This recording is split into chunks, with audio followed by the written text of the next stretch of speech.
Bonjour et bienvenue à tous pour une émission un petit peu particulière. Je vais vous présenter nos invités tout de suite. D'abord, bonjour Marc, bonjour Samuel. Bonjour.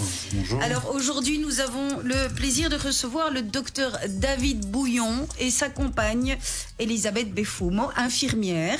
Bonsoir. Et vous êtes tous les deux à la tête de l'ASBL Lagardère à Mons. Oui. Bonsoir Alexandre. Et c'est un grand plaisir de vous recevoir tous les deux.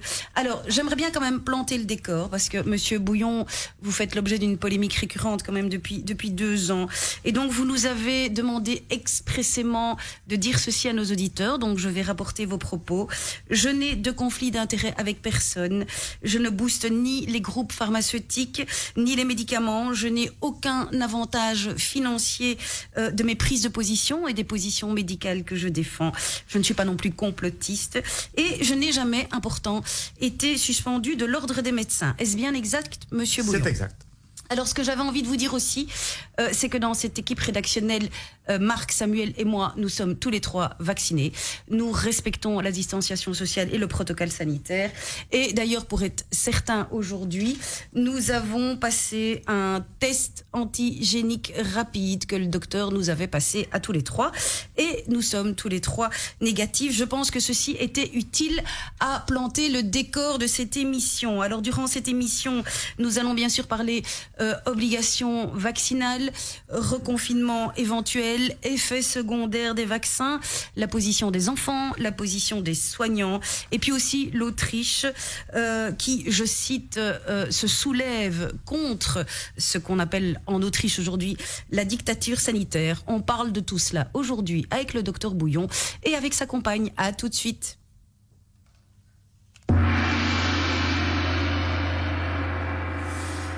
Alors dans la première partie de cette émission, on va parler évidemment d'obligations vaccinales et de passe sanitaire. L'épidémie pensée maîtrisée est de nouveau à la hausse. Certains gouvernements évoquent un reconfinement potentiel et de manière générale, le débat sur la vaccination obligatoire se dépose sur la table, à tout le moins, du débat politique. Alors peut-être première question, docteur Bouillon, parce que je pense que tous les auditeurs ne comprennent pas qu'est-ce qu'un vaccin. Donc il n'est pas inutile de nous rappeler lorsque l'on vaccine quelqu'un pour quoi que ce soit, qu'est-ce que l'on injecte exactement dans l'organisme et ça sert à quoi ? Voilà. Donc d'abord, rebonsoir et bonsoir aux auditeurs, parce que c'est pour les informer que nous sommes là. Et donc c'est vrai que la vaccination, la définition qui est la plus donc précise, c'est quand même favoriser donc la production d'anticorps pour que ces mêmes anticorps neutralisent le virus. Donc, c'est le système immunitaire qui est censé défendre l'organisme contre tout germe, donc tout virus. Alors évidemment, dans le cas de la Covid, on a isolé cette protéine spike, donc cette protéine qu'on appelle un antigène, et donc on essaie de faire fabriquer des anticorps pour neutraliser cet antigène. Et L'idéal, c'est d'avoir un nombre important d'anticorps pour pouvoir justement être protégé non seulement rapidement, mais aussi longtemps. Alors, Marc avait une première question à vous poser par rapport à la vaccination obligatoire. Oui, Monsieur Bouillon. Je vais commencer gentiment au départ, que je sois clair. Donc, une question un peu plus philosophique, si je peux me permettre, dans le débat ô combien redoutable qu'il y a maintenant. Selon une enquête de l'APSIM, donc l'association belge des syndicats médicaux, pas mal de vos confrères sont sur les genoux, sont épuisés, sont débordés. Et donc, ils ont une tendance, apparemment, à favoriser cette vaccination obligatoire. Mais je vais directement la mettre dans un contexte un peu plus général pour avoir votre ressentiment. Vaccin pour, contre. C'est un grand débat. Je n'ai pas envie de m'affranchir par rapport à ça, ni vous poser des questions comme ça, mais le patient a-t-il pas le droit de pouvoir juger lui-même s'il est opportun de prendre un vaccin ou pas? J'ai envie de replonger cette question aussi plus loin. C'est comme l'euthanasie aussi. Peut-on encore décider soi-même? Vous, en tant qu'homme de terrain, que pensez-vous de manière un peu philosophique au départ de cette question-là? C'est-à-dire, c'est une très bonne question, puisque nous respectons, Madame Fumon et moi, cette fameuse loi relative aux droits du patient, qui est quand même composée d'un consentement éclairé, qui est composée d'une information médicale la plus complète possible. Donc, dès le moment où on donne une information au patient, on essaie d'être dans l'expertise, dans l'expérience, pour pouvoir apporter les réponses les plus logiques, proches de la vérité, proches de la réalité. Alors, pour donner une réponse essentielle aux patients, nous avons une expertise de 20 000 patients. Et on est sur le terrain depuis le début mars 2020. Donc, nous aussi, nous sommes fatigués. Mais il faut toujours prendre des décisions dans l'intérêt du patient. Alors, Samuel, on a changé plusieurs fois de stratégie depuis 2 ans. Et donc, vous aviez une question à poser pour la suite. Maintenant, on fait quoi au bout de 2 ans ?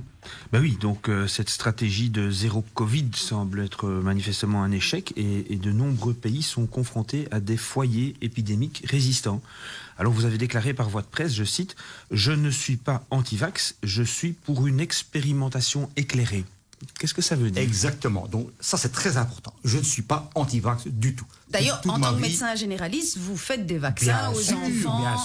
Bien sûr, tous les vaccins, le vaccin obligatoire de la polio et les autres, à la demande du patient ou à la demande d'un pédiatre, on fait les vaccins nous-mêmes. Donc en fait, ce que vous dites aujourd'hui, nous n'avons pas assez de recul suffisant, donc vous êtes réticent au vaccin Covid, mais vous n'êtes pas un anti-vax comme on vous l'a présenté. Non, mais en réalité, c'est ma vie professionnelle. Je suis toujours méfiant, donc c'est-à-dire j'ai toujours agi avec précaution et prudence quand il s'agissait d'un nouveau traitement. On en a arrêté beaucoup pour des raisons diverses, et celui-ci, c'est la même chose. Donc il faut être prudent, il faut avoir de la précaution et surtout une récolte sérieuse et complète des effets indésirables.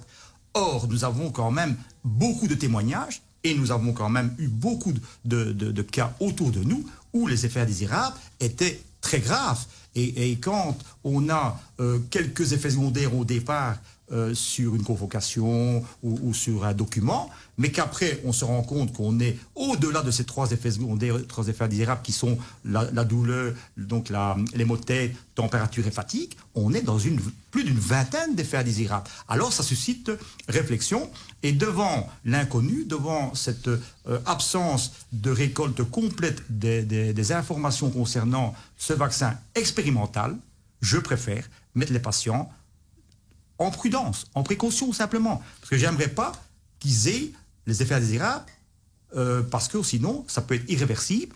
Et maintenant, on parle quand même donc des enfants, donc il faut faire attention. Alors, on reviendra sur les enfants et sur les effets secondaires après, mais déjà, pour planter le décor de votre travail, de votre étude depuis 2 ans, vous avez vu combien de patients, traité combien de patients ? Nous avons vu donc plus d'une 20 000 patients pris en charge pour la Covid. Pris en charge, combien de prises de sang ?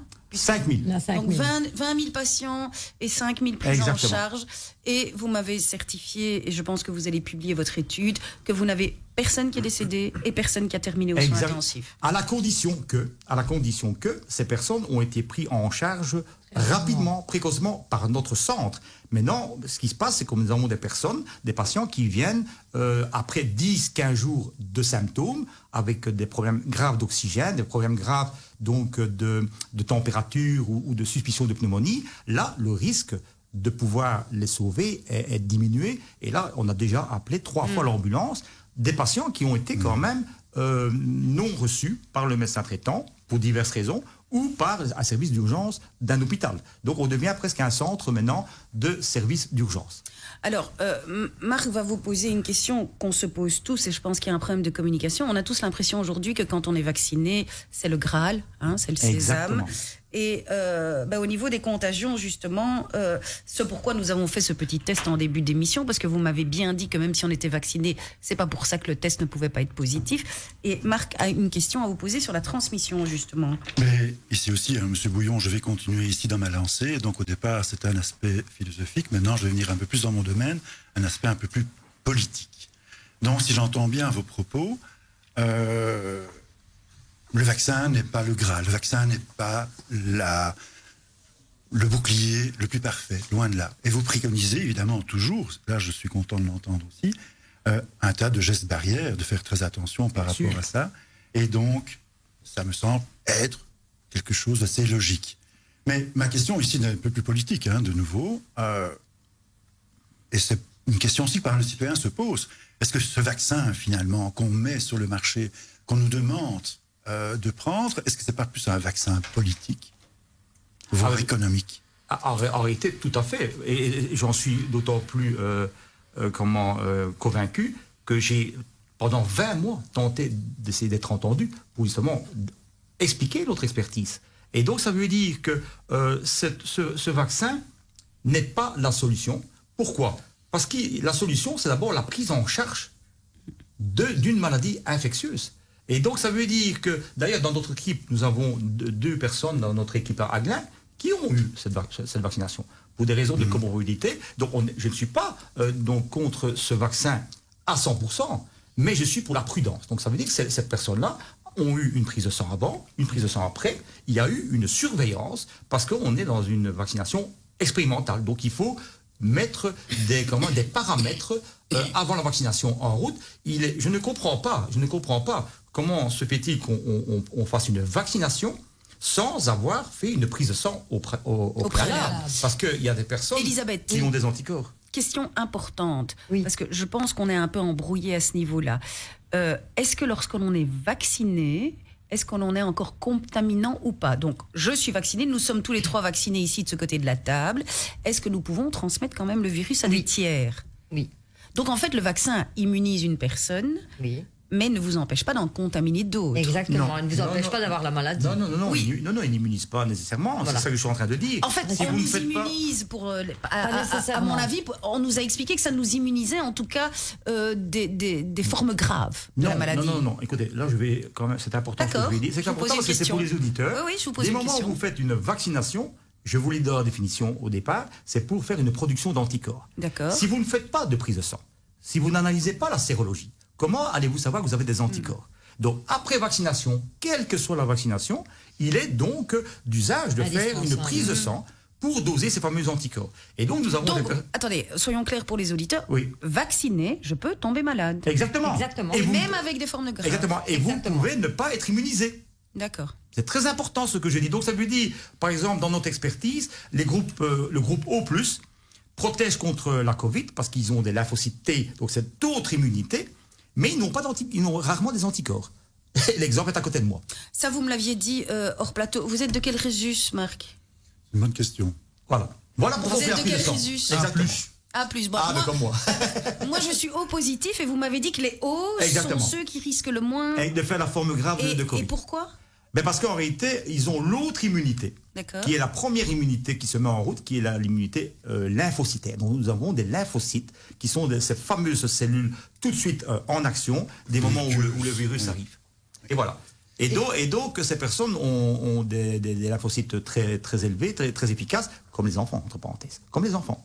C'est pour ça que les enfants ont rarement la Covid sévère, parce qu'ils ont l'autre immunité bien plus puissante et bien plus rapide. Elisabeth. Oui, et je voudrais quand même dire que par rapport à l'expertise que nous avons fait, il faut savoir que des personnes se sont faites vacciner et qu'après donc la prise de sang, ils n'avaient pas d'anticorps malgré les 2 doses de vaccin.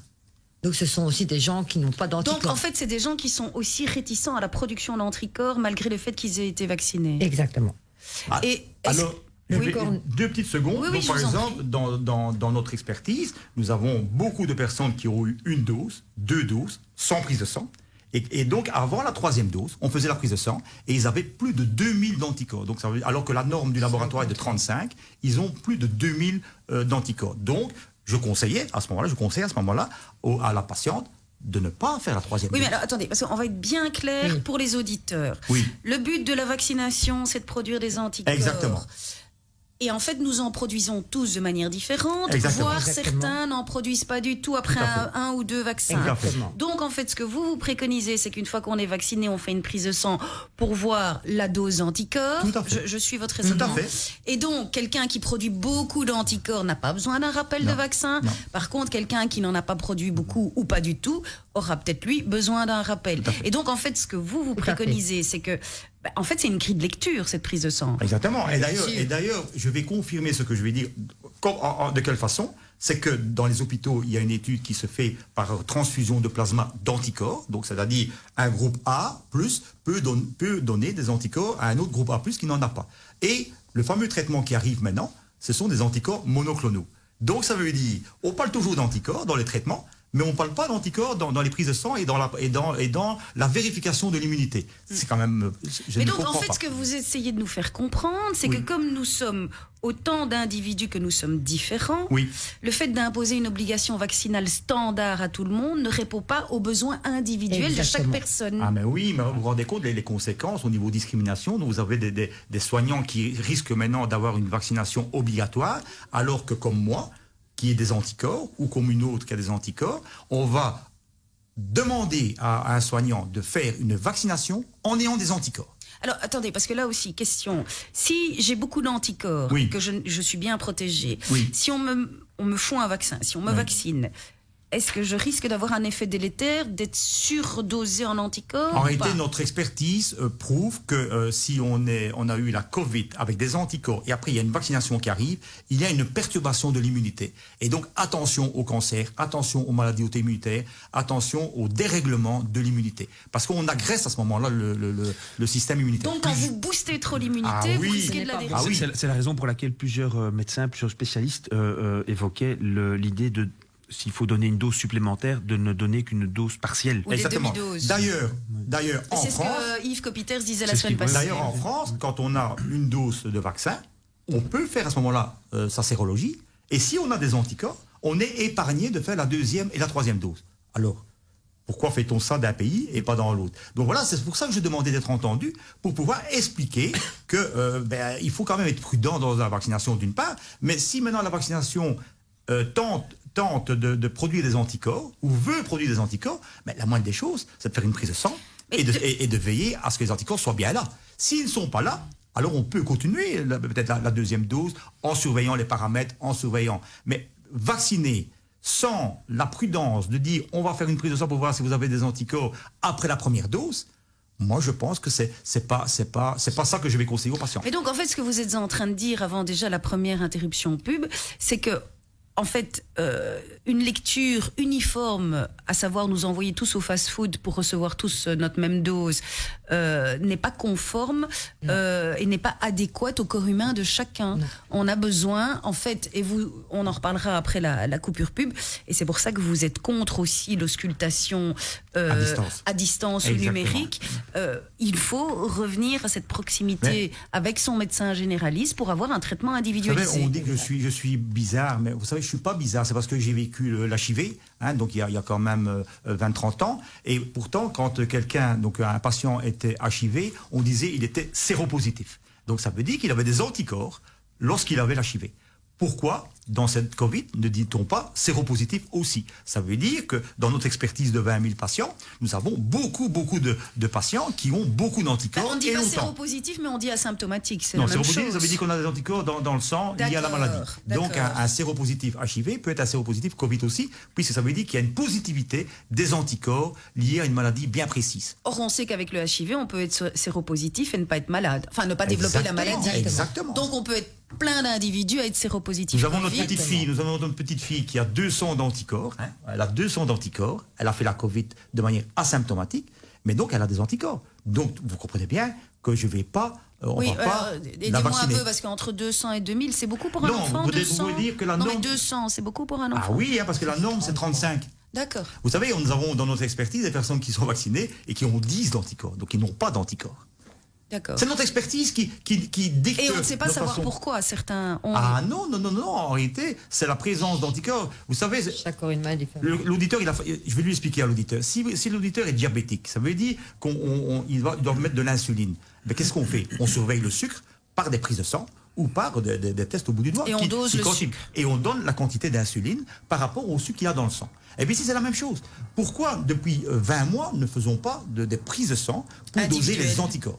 Uniquement pour avoir une valeur réelle. La juste dose. Une juste chacun. dose. Et si on donne trop, on dérègle Exactement. avec cancer, Exactement. etc. Oui, tout à fait. Exactement. Et c'est ça que je voulais ouvrir comme discussion. Votre message est juste celui-là, en fait. Mais d'autant plus que le commissaire Corona me donne raison. C'est ça que je ne comprends pas.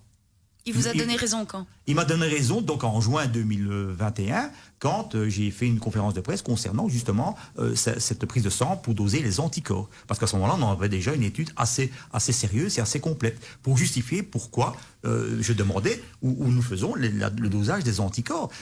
D'autant plus que maintenant, nous avons même des tests sérologiques pour mesurer il y a ou il n'y a pas d'anticorps. Donc voilà, je comprends pas. Donc c'est comme si on mettait de l'huile dans un moteur, on rajoute un bidon et un autre et un troisième, et puis on ne regarde pas. Et tu ne regardes pas la jauge. En fait, on ne regarde pas la jauge. Voilà. Oui, c'est ça. Exactement. Ok. Je pense qu'on a tous bien compris. Enfin, si on a compris sur le plateau, je pense que nos auditeurs ont compris. On se retrouve tout de suite dans 5 minutes, docteur. Pas de souci, pas de À souci. tout de suite, restez bien avec nous.